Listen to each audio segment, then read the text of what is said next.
दोस्तों नमस्कार। हमारे वेदों में कहा गया है कि पहला सुख निरोगी काया, यानी हमारा जो शरीर है वो इस संसार का और हमारे जीवन का सबसे पहला सुख यही है कि हम स्वस्थ हों। अब हमें निरोगी रहने के लिए सबसे पहले ये जानना होगा कि कौन से ऐसे रोग हैं जो हमारे शरीर को होते हैं। अगर हम विभिन्न रोगों के बारे में, उनके लक्षणों के बारे में अगर हम समझ जाएं, तो हम रोग होने से पहले या रोग की शुरुआत में ही हम रोगों को जड़ से ख़त्म कर सकते हैं और हमेशा स्वस्थ रह सकते हैं। तो आज हम ऐसे ही एक रोग मलेरिया के बारे में समझेंगे। मलेरिया अगर देखा जाए तो मलेरिया के कारण काफ़ी नुकसान होता है और प्रत्येक वर्ष इसके कारण लगभग 2 लाख लोग अपनी जान गंवा देते हैं। और रोग होने के कारण क्या हैं? तो यह रोग प्रजीव परोपजीवी प्लाज्मोडियम के कारण होता है, प्लाज्मोडियम विवेक्स के कारण। और संक्रमित मादा एनाफ्लीज जो मच्छर होता है उसके काटने से ये रोग हमें फैलता है। यानी मादा एनाफ्लीज मच्छर जब हमें काटता है तो हमें मलेरिया नामक रोग होता है। आइए देखते हैं कि मलेरिया रोग के लक्षण क्या हैं, कैसे हम पहचानेंगे कि हमें मलेरिया हुआ है। तो सबसे पहले मलेरिया में सिर दुखता है, पेशियों में दर्द होता है एवं तेज़ बुखार आता है। और प्रत्येक मलेरिया रोग के हमले का जो समय काल है वो 6 से 10 घंटे का होता है और इसकी मुख्य 3 अवस्थाएं होती हैं। आइए देखते हैं कौन कौन सी अवस्थाएं हैं। पहली अवस्था है ठंडी की अवस्था में हमें बहुत तेज़ी से ठंड लगती है और एकदम थरथराहट चढ़ जाती है।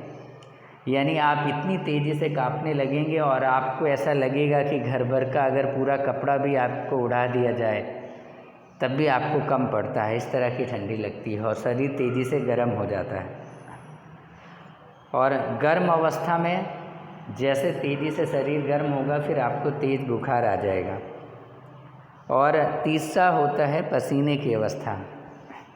ठंडी लगने के बाद, शरीर गर्म होने के बाद और उसके बाद तेज़ बुखार जब आ जाता है उसके बाद में हमें पसीना निकलता है और पसीना निकलने के बाद शरीर का जो बुखार है वो सामान्य उतर जाता है और शरीर बिल्कुल सामान्य सा हो जाता है।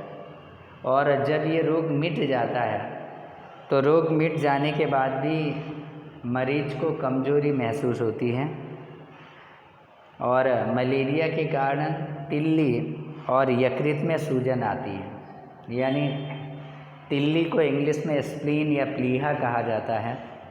ये हमारे शरीर की सबसे बड़ी डक्टलेस ग्लैंड है, यानी नलिका विहीन ग्रंथि है।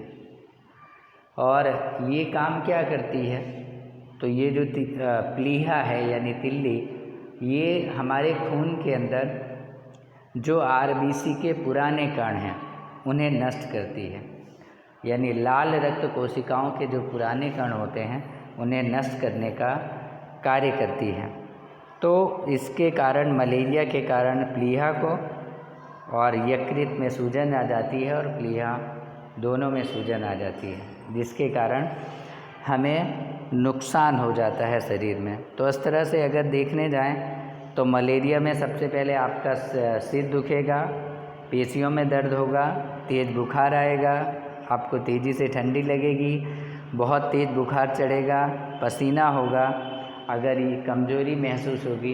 अगर ये सारी चीज़ें आपको होने लगी हैं तो ये समझ लीजिए आपको मलेरिया रोग हो गया है। और आप ऐसे में बिल्कुल भी लापरवाही ना करें, खुद ही डॉक्टर ना बन जाएं, खुद ही दवा ना लें, बल्कि ये समझ आने पर कि आपको मलेरिया हो चुका है या होने वाला है, आप तुरंत ही अपने डॉक्टर से संपर्क करिए और ध्यान रखें कि आपको आगे चलकर कभी भी मलेरिया रोग ना हो। और इन लक्षणों को खास ख्याल रखिए। अगर आप लक्षणों को समझ के रखेंगे तो आप आसानी से पकड़ पा जाएंगे कि आपको ये रोग हो रहा है, और उसे समझ के आप डॉक्टर की उचित सलाह लेके और तुरंत ही आप मलेरिया को कंट्रोल में कर सकते हैं। तो इस तरह से विद्यार्थी मित्रों, दोस्तों, अपना ख्याल रखिए। अगले बार फिर अगले वीडियो के साथ आपसे फिर मुलाकात होगी। अगर हमारे चैनल पर नए हैं तो चैनल को ज़रूर सब्सक्राइब करें। अगर वीडियो अच्छा लगा हो तो लाइक और शेयर करना ना भूलें। धन्यवाद, फिर मिलेंगे। तब तक स्वस्थ रहें, मस्त रहें। Thank you so much.